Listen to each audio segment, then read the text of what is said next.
Welcome everyone to hashtag Be Nimble. I'm Eric Moraczewski, CEO of Nimble Strategies. At Nimble, we were founded based upon a lot of my experience as a CFO of Gallagher & Associates, one of the largest museum design firms around the world, the CEO of FDI Strategies, leader in international strategy development, and as the executive director of the Gateway Arch Park Foundation, the nonprofit partner of Gateway Arch National Park, where we were responsible for the largest public-private partnership in National Park Service history. My co-host for Be Nimble, and here with us today is Dion Brown, our Managing Director of Nonprofit Services. Dion joined Nimble after leading incredible attractions like the National Underground Railroad Freedom Center, the National Blues Museum, the B.B. King Museum, and Delta Interpretive Center. And prior to that, his museum experience, he also spent 21 years in the U.S. Air Force. So comes at this from a great experience, and also I'm proud to call him my friend. And also my kids really love Dion. So that's always important in life, is that your family likes the people you work with, right? At Nimble Strategies, we work with nonprofits, public-private partnerships, and small businesses on strategy and leadership development and change management. Today, Dion and I are excited to be joined by two special guests, Michael Friebele and Amy Lewis Hofland, to talk about going beyond the built environment. Michael, as some of you may know, is a senior associate with CallisonRTKL. He's a native of St. Louis, hence the hat and those great arches in the background. Those aren't staged, that's actually just real life. People love St. Louis. Michael has channeled his professional and personal experiences as a critical medium throughout his work in architectural design, involvement in the community, and experience in journalism. After receiving his master's in architecture from Kansas State, Michael relocated to Dallas, where he has spent 7 years working in markets across the globe. It's actually across the globe on work in China that Michael and I first met. We were just talking about that, but CallisonRTKL gets to do some really exciting work, not locally or regionally even, but across around the world. Michael's work really focuses on connections from physical to historical, and as a means of informing performance-driven and client-centered design. In addition to his work in architecture, Michael contributes to Texas Architect, the Architect's newspaper, and D Magazine. Within the community, Michael served on the board of directors for AIA Dallas in 2017, is a member of the Texas Architect Publications Committee, and has volunteered with the Dallas Festival of Ideas, Design and Future Dallas, and Life in Deep Ellum. Michael was recognized in the 2017 Associate Award from the American Institute of Architects and the 2016 Associate of the Year from AIA Dallas. So we're really excited to have Michael here joining us. Amy Lewis Hofland leads the Crow Museum of Asian Art of the University of Texas at Dallas, the preeminent museum dedicated to the arts and cultures of Asia and the southern United States. Her footprint can be found throughout the museum, including her recruitment and hire of leading Asian art scholars, launching the Crow Collection as the first wellness museum in the United States, and molding the museum's award-winning education programs to emphasize collaboration and collective learning, helping to draw over 100,000 museum visitors a year.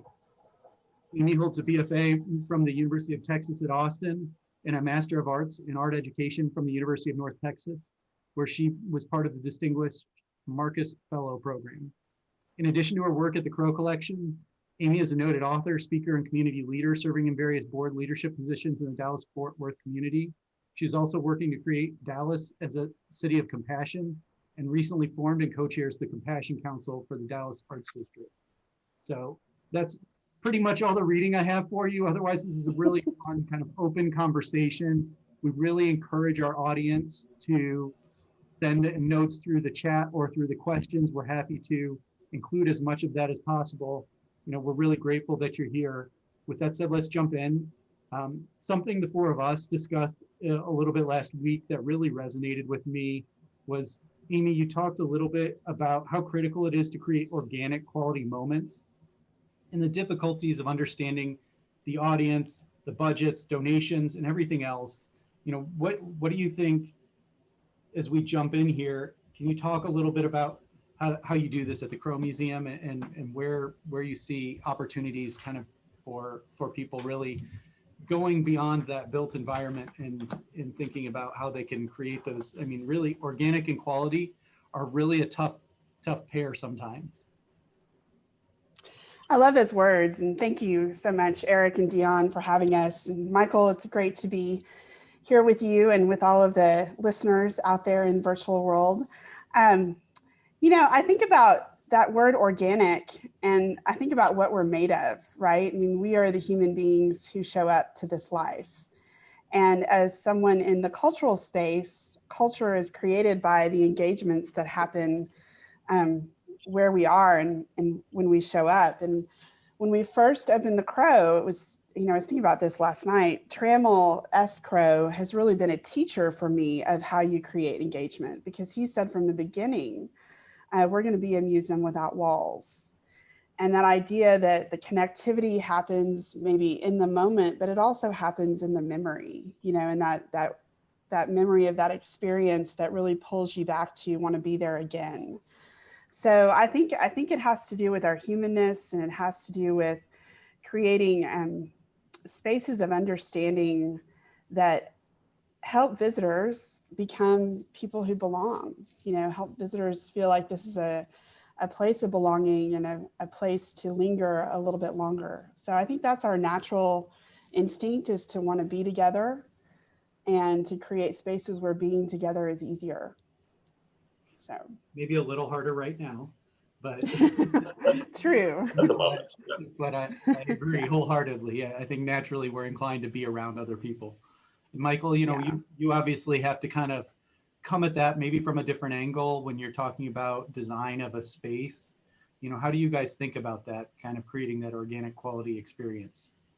Well, I think for us, you know, we're fortunate in the fact that, and I know I'm sitting here with a lot of experience in the museum realm and the cultural realm, but I guess for us, I tend to consider all of our projects public in that respect, you know, no matter the type of project type it is. And I think the thing that I'm finding with architecture as we're moving forward is that the things that influence architecture, especially context, can mean so many different things today. You know, not just the physical connections of place or how circulation moves through something, but culture is part of a context. Events in the world are part of a context. And so how we've sort of structured architecture toward the end of the 20th century and even on, where you have like specific models or diagrams. I think of the shopping mall as an example, where you have the dumbbell approach or you have the hub and spoke approach. I see a lot of that going away because of all these influencers coming in, that it really becomes about not so much a model, but sort of a bespoke condition to each type of project. And sort of how do you honor that through processes that are very similar to that of museums or cultural centers? How do you start to bring all those voices into the conversation as the thing that shapes a project? And I think those types of things coming together and layering together, or even design kind of challenging or provoking that in a different way, is really what starts to form sort of that organic landscape. Mm-hmm. And that benefits architecture too, and it benefits projects from a value add standpoint, because I think it has the ability to be more nimble, to be more flexible, and allow it to sort of change and shift over time. We appreciate you throwing that nimble. Nice. Get nimble in there once. You know, you hit one of your quota of 5, It is a good word. We'll keep tracking to make sure you and Amy both hit your quotas. You know, I mean, I think it's an interesting, you know, and I think one of the things that we kind of talked about this is creating, especially an organic quality moment, can't come from within, right? You can't say, I know best for what is, even if you understand as the, you know, curator of the museum, what the artifacts within it or the landscape architect for a park, you know, it's not right to judge that you know better than the public of how they will utilize, interpret, and really engage with the space. And so, you know, what are you seeing and what are you doing to make sure that the public is an engaged community really throughout that whole process? And Dion, I mean, obviously at a lot of the museums we've talked about with Michael too, of kind of unique ways for engaging the public, but love kind of all that thought that you all have of how you make sure that the public is an active entity within that space. Was that for me or for Amy? Because I was going to follow up with Amy on that, because that's one of the questions I have for us. So go ahead, Amy. Sure, I'm happy to. And I like that Michael said the word voices, because that has been a real effort of the Crow Museum, is to be a space of belonging to not just the residents of the city of Dallas, but Asian American leaders. I really feel that the Crow Museum is a platform for growth and leadership and ownership of a cultural space for a community that really hasn't had that opportunity. From the very beginning, I've tried to be very conscious of my own whiteness as a white director of an Asian collection and cultural objects from Asia. And so we've always had a very strong advisory committee, really testing our ideas and bringing ideas to the table. I've also really made it a point to bring curatorial voices of color to the museum, voices of the Asian American experience to the museum, so that it's not Trammell's museum or Amy's museum, that it really does take on the fabric of this city, which is pretty incredible. And that's part of what attracted us to UT Dallas, is that the student population at UT Dallas, which is just north of the city of Dallas in Dallas County, is 43% Asian American. And I think that gives this new landscape of students an opportunity now to own an Asian art museum. We've curated exhibitions where leaders and friends from the Asian American community have actually written the labels.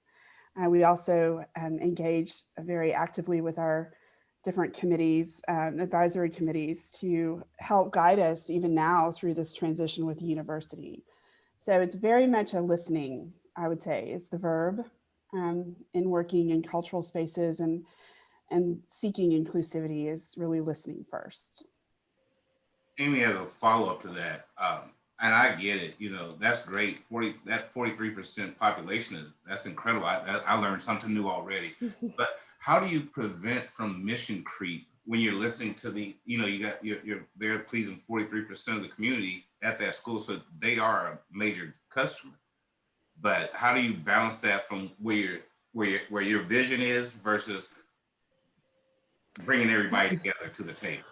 Well, your question is great, because mission creep can happen simply by nature of being Asian. I mean, Asian is a term that maybe we constructed in the West. And so this idea of learning the hard way, honestly, Dion, and for 15 of our 22 years, I would say we tried to be all things to all people. And through a maturing of the organization, really learned what we are, kind of know thyself, I guess, is one way you could say that, but to know that we're a collector's collection on the verge of becoming the Asian Art Museum of Dallas. So I think the way that we do it is through curatorial choice, and really having very specific guidelines and curatorial criteria for the works that we show. But there is definitely, for better or for worse, some mission creep that's happened because the cultural space is so strong in Asian content. One last question, and this is just because we're in COVID right now for you, Amy.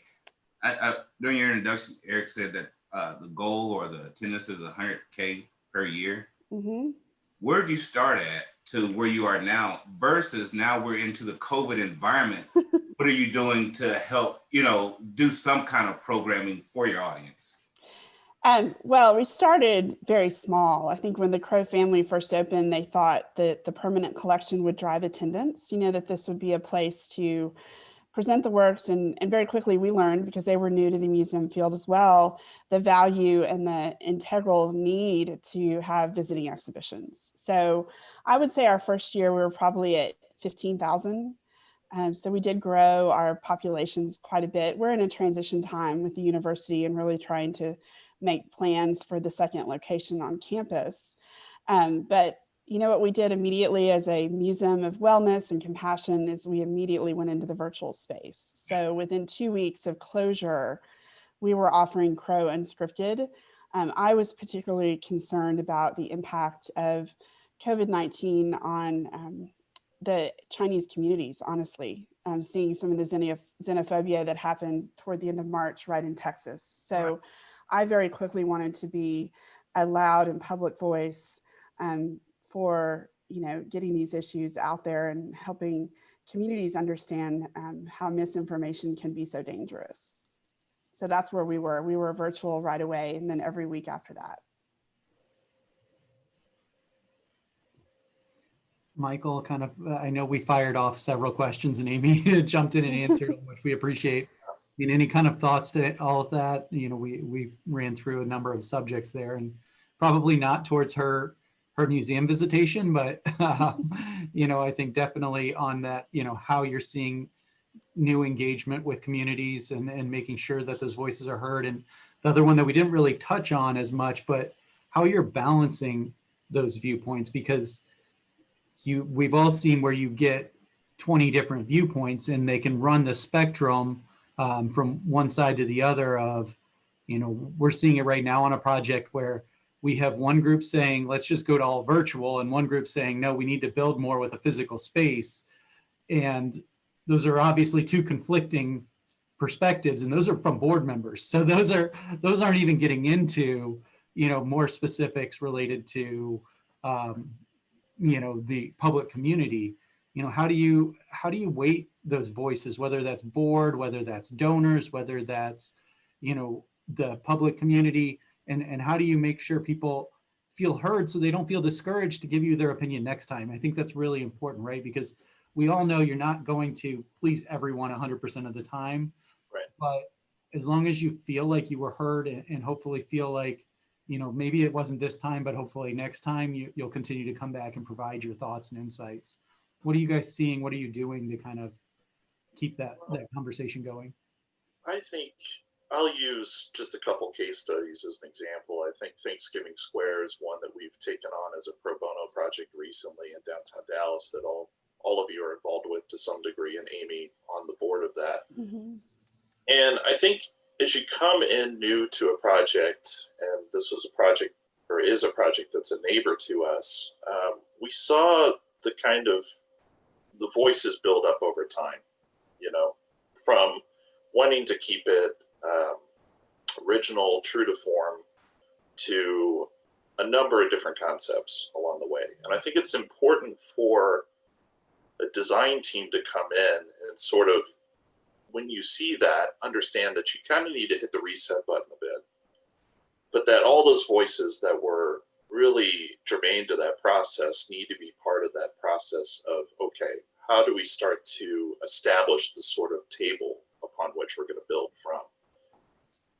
For us, we brought in, I think, voices that could help to shape that as well a bit. So you had architecture, you had branding, you had, we often bring in customer experience, human experience.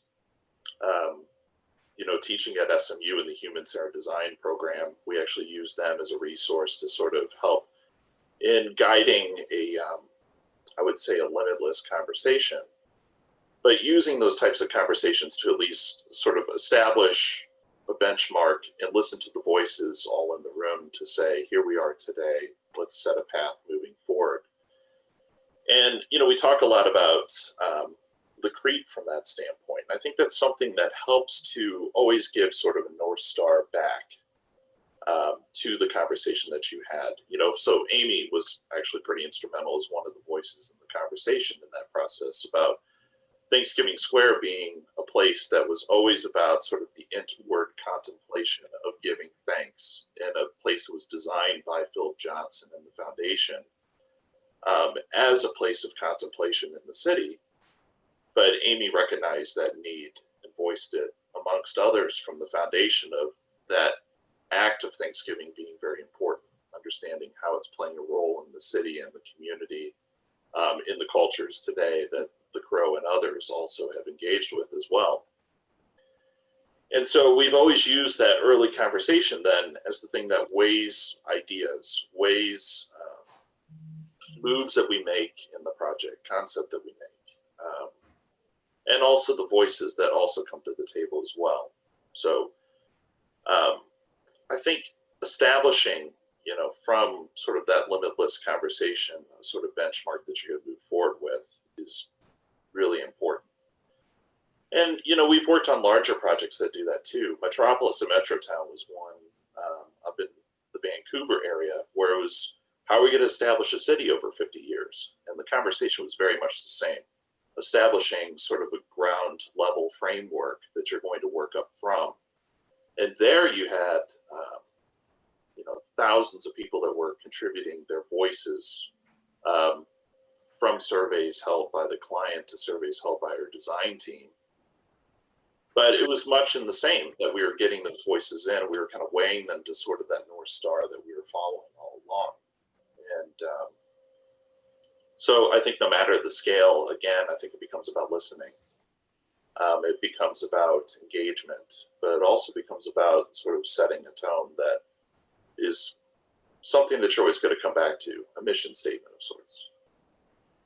One thing that probably happens more after the space is open, that you see happen a lot of times with nonprofits and cultural attractions, is chasing the latest thought and losing a direction that people can understand. I think that's something that you could probably all, even as saying that everyone probably has an organization that comes to mind. I know I have a few that they've pivoted so many times along the way because, a donor said, I have $10,000 if you'll do this, or, a group of, members or something said, we'd really be interested in that. And all of those things build up, and they keep trying to follow all those insights. And to Dion's point earlier, that mission creep happens so easily when you don't really have a steady direction, when you don't have that North Star that you were just talking about, Michael. I do think that it's so easy to get lost because you haven't followed that path. I also think the challenge even after projects are finished. Clyde Warren's one that comes to example that recently announced that they're going to build this fountain from a gift. But at the same time, the park is so programmed out that it's like, where's the space where you can just be in the park? And so I think it's important to sort of keep that mission, at least moving forward. Things do change and they move in flux, but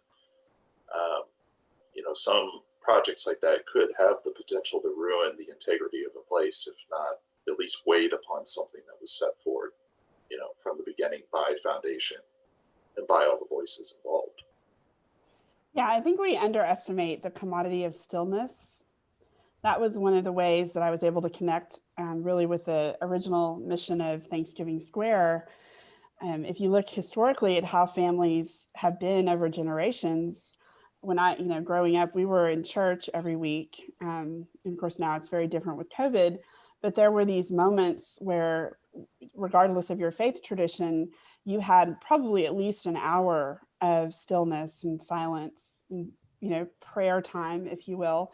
And today that tradition has really changed for families, even before COVID. So art museums and spaces like Thanksgiving Square and the interest spaces between architecture and even inside of architecture really, I believe, have a responsibility to help humans have a moment of stillness and quiet. So that's one of my big proponents. But I would say, in addition to mission creep, it's also sort of how does the organization survive the personality of or sustain the personality of the leader, right? And I think one of the benefits of the Crow is that Trammell and I have both been there all along, all 22 years.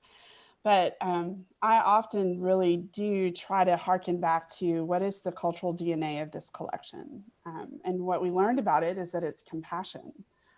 And compassion has been a standing principle even before, the museum came into existence. And so I think it really is sort of studying what is here, what is in the intention, what was intended to be in this space, and what is that value proposition to the communities that we serve. And really, and if you think about compassion, it is about listening. It is about sitting with another and being in a space of curiosity and inquiry around what is it that we want to experience in this space. So interesting. I do see a new question. Yeah. And so the question kind of ties, I think, to that connection that you're talking about. And so I'm not meaning to dismiss Scott's question, and I feel like we grazed it without actually diving in. I feel like I'm pretty proud of myself for asking a similar question before seeing his, because I consider Scott a pretty smart person. But to kind of follow this discussion of inclusion and connection, you know, with the new campaign to remove Philip Johnson's name from the galleries at MoMA due to his support of Nazism, have you experienced any friction related to the renovation of the square? That his past and the desire to address it and move forward perhaps impact any of the design decisions? Is the question from Robin. And I'll touch on my own opinions on it, and definitely Amy and Michael, you've both been actively involved. You know, feel free to chime in. I think one, we're so early in the process, it's a little bit hard to say. I mean, I feel like there's been some public discussion that this project is going on, but you know, we don't have a path forward at this point. We're still working through a feasibility study of, you know, what this might look like. That said, you know, one of the things that Michael said to me at one point, and I really appreciated his insights, because I saw the article about MoMA and quickly got on the phone with several people and was like, you know, what's the story here? You know, Philip Johnson was the architect of record. That design that really came about had so much to do with the community engaged with the project at the time, that in some ways he was more the, you know, the pencil that made the drawings occur, and he was the you know, creator behind it. Now I'm sure there would be people, you know, his family or his architectural firm involved that would say somewhat differently than that, but it was the work of a group, in that really that effort was focused on connection and inclusion, and making sure that Dallas was considered a city of gratitude and a city that gave thanks for all that was there. You know, and so while, you know, not agreeing with some of the views that Philip Johnson had, you know, also important to take into context the all the other groups that were involved and why they were involved with this. And now if I paraphrase that incorrectly, and Michael, you feel free to tell me I'm completely wrong. Yeah, I'll touch on that because it's interesting. Even before we started this project, looking back, you know, doing an article on the space out of curiosity, really. You find all these pictures of Philip Johnson putting a square chapel on the space, which was very similar to what he was doing at Rothko. And I find that both those projects, the Rothko Chapel and its recent renovation or revisioning by Architects Research Office out of New York, and then the work that we're doing, I think has uncovered that those spaces really were shaped by their foundation, first and foremost. So it was actually Peter Stewart, the founder of Thanksgiving Square, who really led the chapel being more universal, because I think the foundation was really stressing inclusivity. But what I do think Johnson curated was something for a very specific time. What we learned throughout the workshop process with Alan Ritchie in the room, Johnson's last business partner, was Johnson's sort of his desire to see projects evolve over time. You know, what that meant to Johnson probably was a bit more self-serving. But I think what we saw was the foundation really determined what Thanksgiving Square was, and they should be the ones to sort of shepherd what it is to be. And that's where I think the voices of inclusivity started to even come to the forefront again, and what their new meaning was. You know, I was drawn to the square because of following the police shooting in Dallas. The power of the space and having it full of people, full of religious leaders, city leaders, people of all different walks in the city. And I was like, well, why doesn't the space actually evoke that? Like, I don't feel the space is very comfortable to be able to do that in its current condition. It was funny that the foundation was really rethinking it as a result.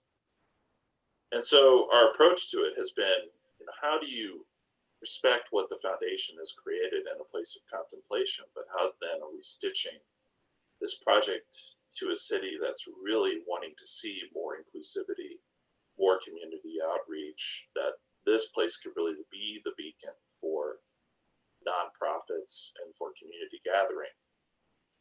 And so I think in the end, Johnson's role, albeit there, tends to take a bit of a back seat.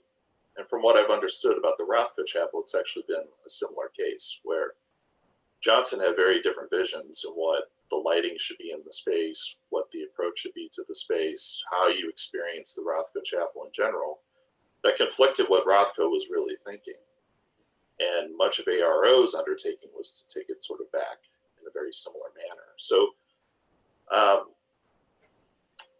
in that respect, you know, what Johnson's sort of encountering today and his legacy, that's where I think it's even more so important to us to talk about the purpose of Thanksgiving Square, because I think it could lend itself to even understanding how we can engage Johnson's projects beyond. You know, Dallas actually has quite a bit.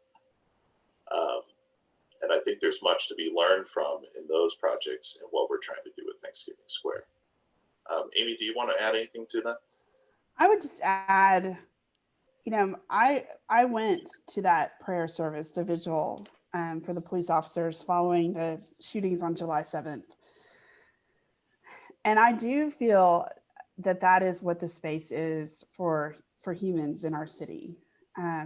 But in terms of, and I also felt like Alan Ritchie, it really was his project. You know, that was sort of my, after working through the charrette with your great organization and being a board member, and also knowing the founders, you know, so really beyond the architect Philip Johnson, but holding a very high standard to what this will be. And then certainly how many years later, 45 years later, it was that for the city on that morning at noon when the city needed a balm of thanksgiving and gratitude. So I think that, and that's where I see the board as this protector of legacy and protector of how the space will serve its neighbors, you know, and I know the corporate leaders around us really feel strongly that it stayed true to that original intention of the Stewart family.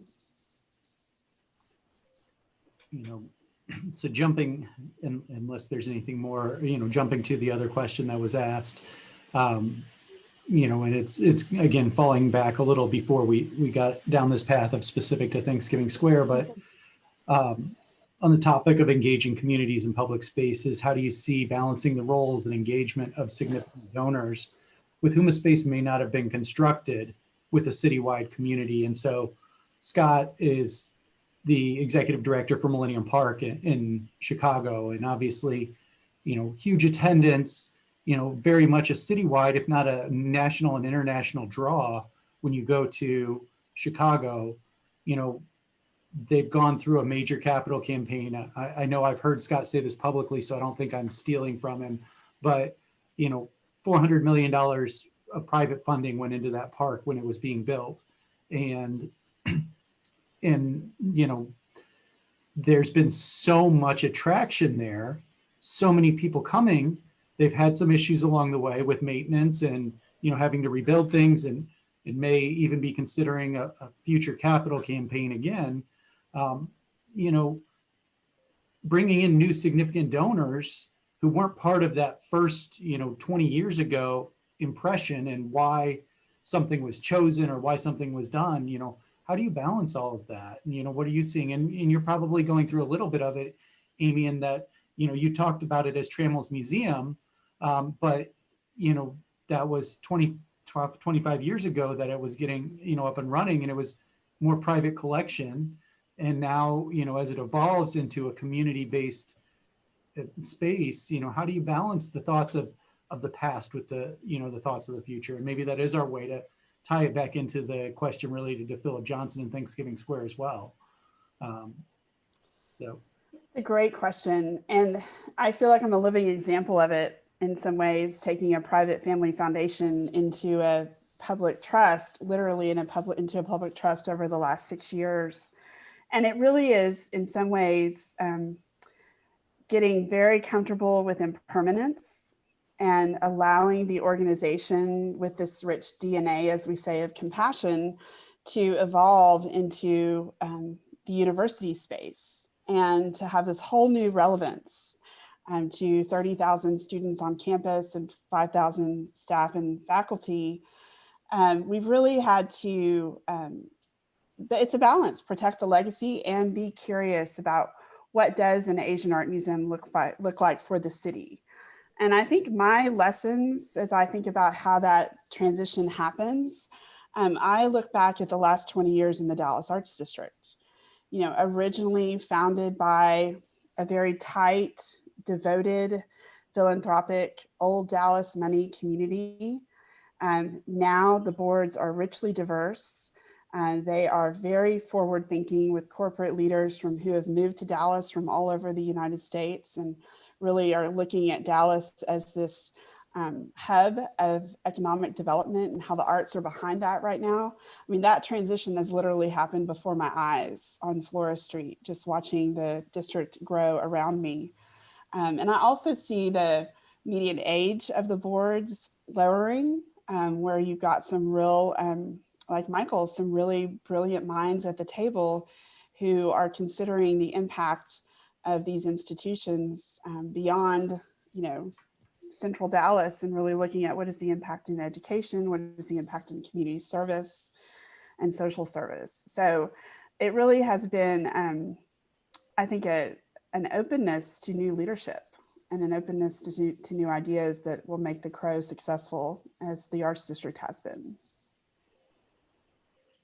Yeah, I think too, in understanding Scott's question, right, about Eric, about sort of like new voices coming to the table and how do you engage with, I think in design, I've been really thinking about this quite a bit on jumping to a solution too soon. Mm. And, you know, we'll use that Clyde Warren example, you know, that it's like, boom, here's an image to the public.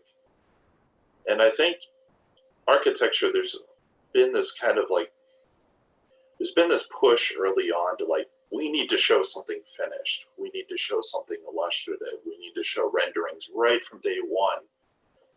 And I think that's incredibly damaging to trying to negotiate this kind of dialogue between new and past, because it kind of shows that you're trying to impart something on a legacy that isn't quite there yet. You know, I think for architects, it's very important to sort of think about more the process and how you can creatively show how something has purpose, but at the same time, you know, how you show the dialogue that you've had between the two different groups. So it may be, you know, you're not showing a rendering for a few months, which, you know, is a challenge, I think, for firms that, you know, have very tight demands with clients.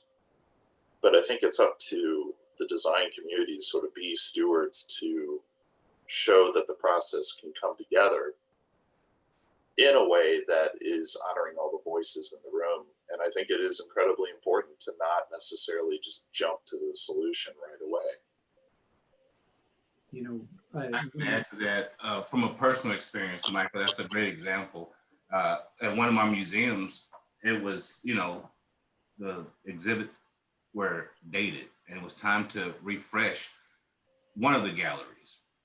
And so I had to convince a founder who had contributed, you know, significant 7-digit donations that it was time, but that just so happened the one I picked was his baby.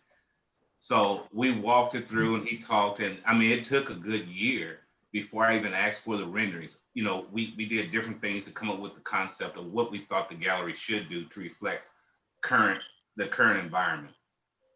Until then, I wouldn't even approach anyone for designs. I had to make sure I had buy-in before I even went and talked to someone for the design.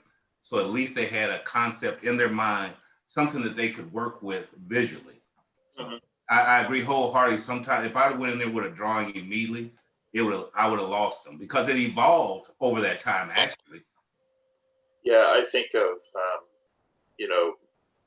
getting creative then with how you present an idea or how you present the voices. I think of what Tatiana Bilbao's doing in the western end of downtown St. Louis, bringing new housing to the Olive Corridor.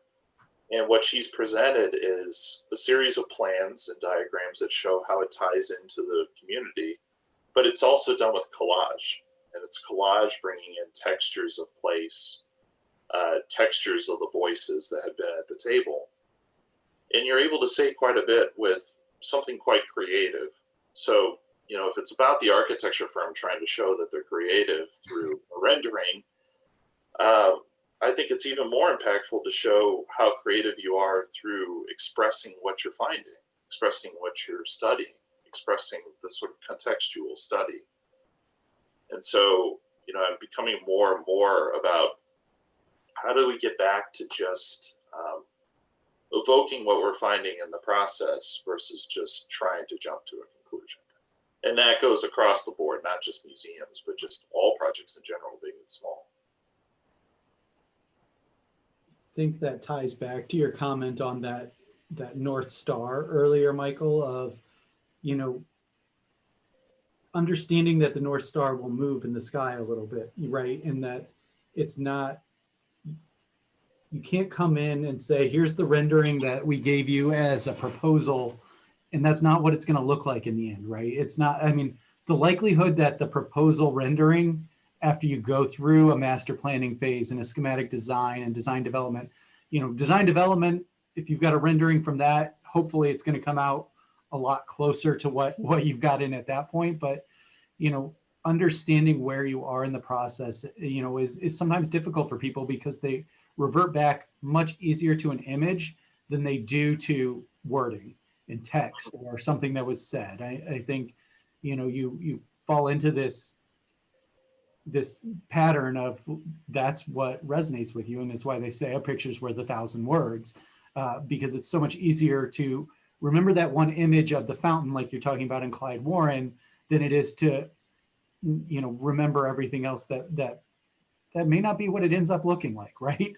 That was one image that was posted a lot, or two images that were posted a lot. But depending on where you are in that path, you may or may not even end up with anything close to what that looks like. It's more meant as a guide towards that end goal, that North Star, as opposed to a literal interpretation. Right. Yep. That's why reading the book first is always so wonderful. Yes, that's a very good point. I think going in with an understanding of what you're doing, I think allowing the time to study, to get the background information that you need to listen to the voices too, I think is incredibly important. Yep. It's hard though, because it's always easier, as someone who's, busy, if you're talking to a potential donor or whatever it might be, it's so much harder for them to say, can you read through these 20 pages, just to give them 2 or 3 that have mostly images and say, what are you thinking? Where does your passion draw to, or anything like that? So it's a balance for sure. Right. And hopefully an explanation that goes with it that says this is not meant as a literal interpretation. That this isn't exactly where we're going. We're just trying to, sketch out a path. Yeah, most of the images, for example, like we've done with Thanksgiving Square, each of those maybe took, like 20 minutes a time, but we've always talked about them as what you're seeing as a sketch. You're not seeing the final rendition of the square, because there's quite a bit more to be had. But those didn't come for, it was really about 3 or 4 months worth of time and dialogue back and forth before we even really started getting something to that point. Kind of along these lines, although a little bit of a veer, Robert asked the question, are there lessons that other cultural institutions can learn from mobile or nimble? So I really appreciate, Robert, that you threw the nimble. You're getting to your quota as well. Exhibitions such as Aurora that took over a parking garage it would seem that there are opportunities to fill in little used and forgotten spaces around the urban environment. You know, I will say, when you were talking about some of your past work, Michael, or I was reading today or yesterday about how a new office headquarters is going into a shopping mall that had kind of gone away. And when you were talking then about that hub and spoke model, reminded me a little bit of Forest Park. I mean, with the hub and spoke, in that there are the cultural institutions throughout Forest Park in St. Louis, whether it's the History Museum, the Art Museum, the Science Center, the zoo, almost operates as an outdoor open air mall, except in the center, instead of stores, is open space for people to really enjoy themselves. You know, shopping malls could kind of go that similar approach of cultural engagement spaces where the department stores, the hubs, become, you know, a different cultural institution, and that space in between the spokes actually connects them all. You know, especially as I think Robert's talking about, in a mobile or, you know, temporary exhibition way. You know, what are you guys seeing, and you know, where do you think there are opportunities to fill in some of those unused spaces? Because I think those are becoming, Michael, you and I have talked about the shopping malls in St. Louis that there are lots of opportunities for, but I know St. Louis is not unique in that aspect. There are shopping malls across the country that are vacant, and those aren't the only spaces, right? There are spaces that have a lot of opportunity across the country and around the world. So, yeah, I mean, I love what Amy said about being comfortable with the impermanence, because I feel like a lot of spaces have been built for like function A. You know, it's going to be a shopping mall and that's it. And it's interesting because I think there's a lot of dialogue, and we'll just use that as an example about how to like reinvent the shopping mall to cater to a mixed use environment. Well, what if we just realize that the shopping mall typology is dead in its current form, but has the potential to allow for these impermanent spaces to happen? And I think that, you know, that comes across the board for spaces that are, you know, as big as urban planning all the way down to an office building. You know, how, you know, if we just take away the certain label of something, then we have the ability to maybe inject it with something quite a bit more nimble. That's my second time. all right. You're really falling behind in this competition. I'm not trying to call you out, but yeah, so I think there's, you know, opportunities for integration of art, of community expression in any space or form, so long as we allow it to happen. But I also think programs and initiatives in cities are very important too. You know, one thing I was fortunate to take part in a few years back with the Dallas Festival of Ideas was with Janelle Ingolstadt, who was pushing this mobile cultural hub through the city, where we were basically like, what if we took a shipping container or two, put it on the back of a truck, branded the outside of it of, here's a neighborhood that's going to travel to this neighborhood during this time, come and see it. And it just kind of unpacks itself as a traveling cultural piece that could partner with like the Crow Collection or partner with Dallas Museum of Art. In that case, we were partnering with like Diverse Lounge and Big Thought.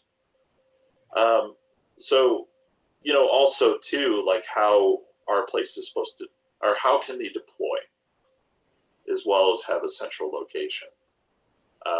You know, it's something that, you know, Amy, I know the Crow has done downtown quite a bit, you know, how it sort of like transforms itself and starts to take itself out into the community too. You all have done that. We have. I was going to say one of my favorite exhibitions of all time came on a flash drive. And it's Q on Chong, it's QIU, and then his last name is ANXIONG, if anybody wants to look up his work. And these were tremendously beautiful ephemeral videos of painting, like basically painted a landscape and then created still photography of that painting, and that became the video. And it was incredibly popular. And I do think that two lessons of this time of pandemic will be our nimbleness with the virtual space, you know, being willing. She's making a comeback. I'm coming in.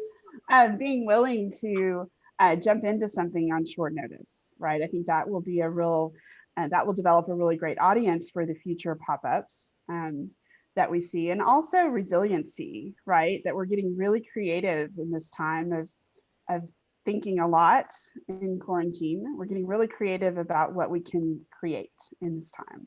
So I think what I'm looking forward to as the Crow Museum is the rich relationship we will have with the arts and technology students at UT Dallas, and the palette waiting for us of young Asian American artists, or I'm sorry, young Asian artists that can send us a digital file, and we can create some presence on campus before the Morphosis building goes up in 3 or 4 years.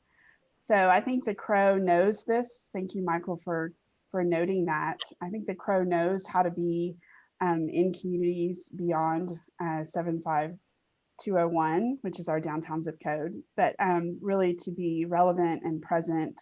It was something that was necessitated from the very beginning simply by the geography of where the Asian community lives. A lot of those populations live north of downtown, and we wanted to be in the neighborhoods. And so even moving to a second location, with a second location, it puts us closer geographically to where Asian Americans tend to live, although a lot of that's changing right now.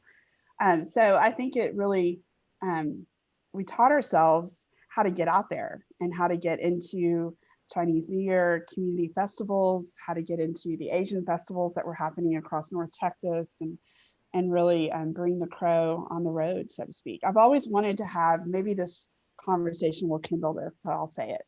I've always wanted to partner with Volkswagen and have a dragon wagon and commission Asian American artists locally to design the skin or the structure.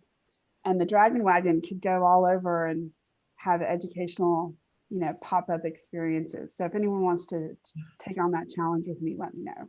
Well, and I just want to tail on to everything you just said about the Crow, that, the typologies that we work in, from retail to office to mixed use, I think have a lot to learn from cultural institutions like Crow that are looking at how to be able to convey itself to the community through its very different forms at very different scales. I think there's something that if you listen to those institutions in your community, I think you'll learn a lot about what could benefit your business model, to how you should really think about design of spaces, maybe not being so one piece, but something that could actually integrate more into the community in a thoughtful way. Right. The question, what is the need that's missing? Mm-hmm.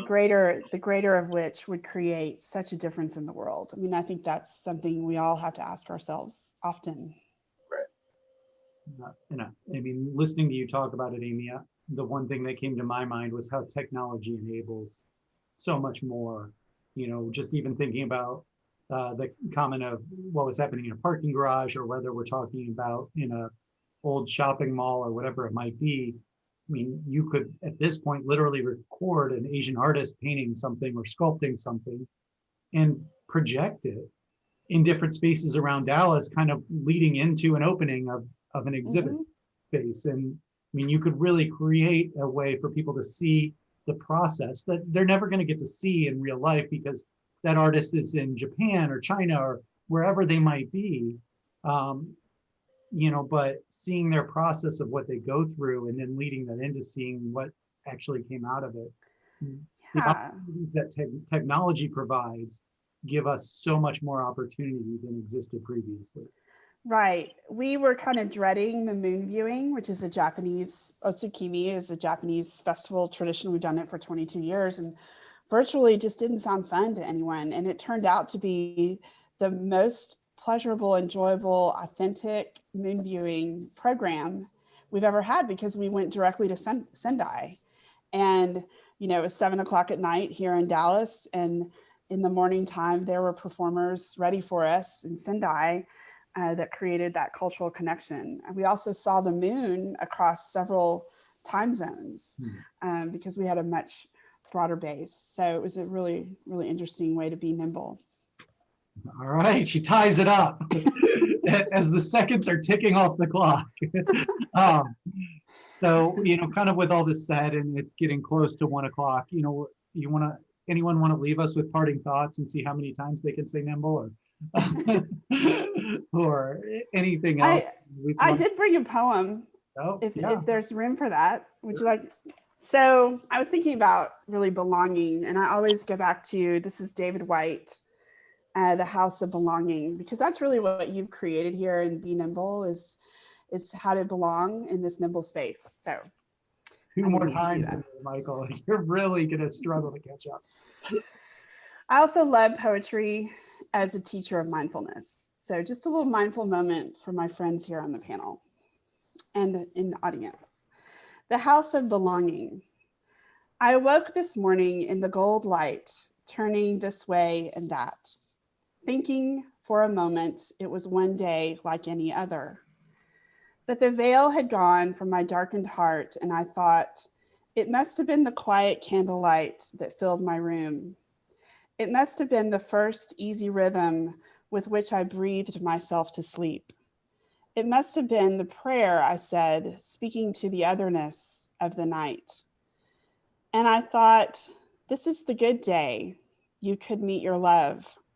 This is the gray day someone close to you could die.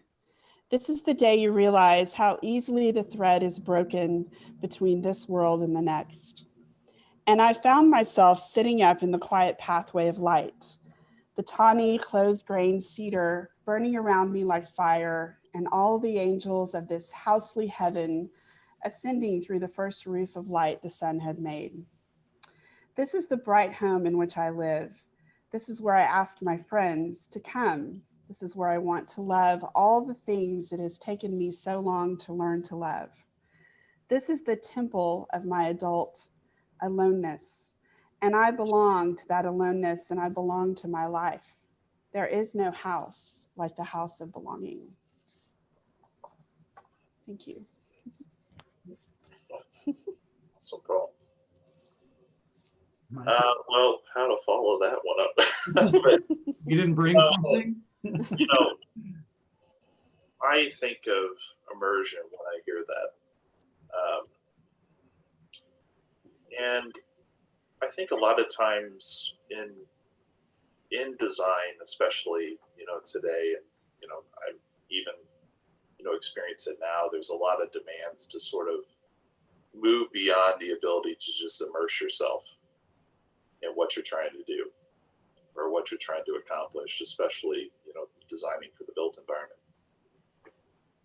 And I think my encouragement, to architecture community, but all those who are hiring architecture communities, to continue to allow for time to immerse yourself into a process, take time to pause, take time to listen, take time to hear. And I feel like we'd have a much better built environment should we do that all across the board with every project. And, I guess I'm just fortunate enough to have a few projects at the moment that are allowing for that, with Thanksgiving Square, as well as others that we're working on now. So that'd be my bit of advice to leave with, is just to allow that to come back into design process again, or just process in general, no matter what expertise or area you're in. Dion? Yes, thank you, Amy and Michael. Good to see you. Amy, nice to meet you. Michael, great to see you again. Great job, Eric. Just during these times, we just all have to be nimble. During COVID, your life, stay nimble. Just nimble. So I think I took the lead with that. But thanks everyone for tuning in. I hope you guys enjoyed today's conversation. Back to you, Eric. He's on the payroll, so he's supposed to do that.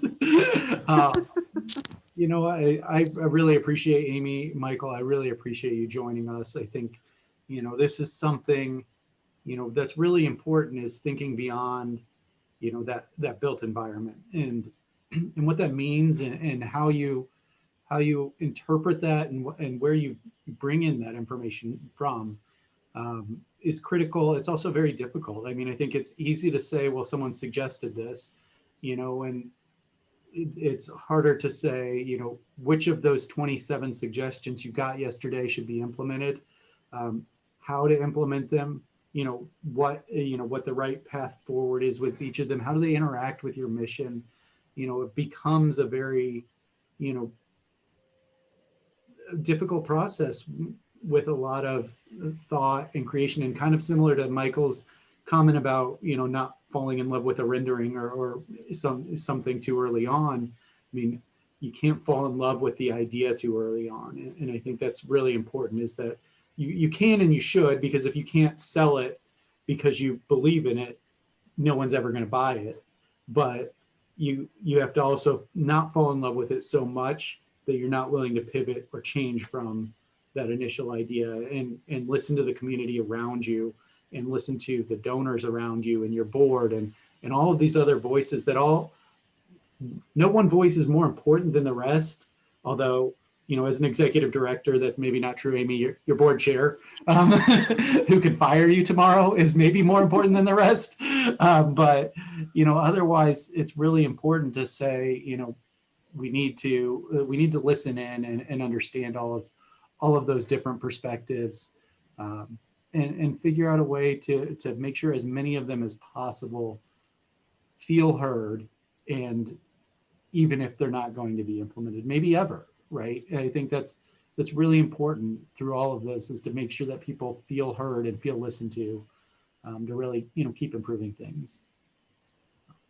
So we did get one comment that just from Sandra that just says, thank you for all an interesting conversation. Very appreciated. So we appreciate that all of you tuned in. If you haven't checked out our website, www.nimblestrategies.com, if you go to the Be Nimble webcast page, our next show is actually in 2 weeks. We're starting to do these every 2 weeks because we've gotten such a great response to it. We're going to talk about no-touch annual giving. In the times of COVID, you know, we've tried to create, you know, that no-touch environment that still creates that engagement. And I think that's going to be a really interesting discussion. And I mean, I think you could really take off the annual giving and say no touch, and fill in a lot of blanks after that, where, you know, whether that's a virtual discussion on virtual environments to engage the public, or whatever that might be, that no touch is becoming more and more critical every day. So, you know, tune in. It's January 26th. Thank you so much, both Amy, Michael, Dion. Thank you always. And everyone for tuning in today. So if there are any questions, please feel free to reach out. I'm sure you can get in touch with Michael or Amy as well. So yeah, yes. Thank you, everyone. Thank you so much. Enjoyed it. Thank you, guys. Talk to you soon. All right, thanks.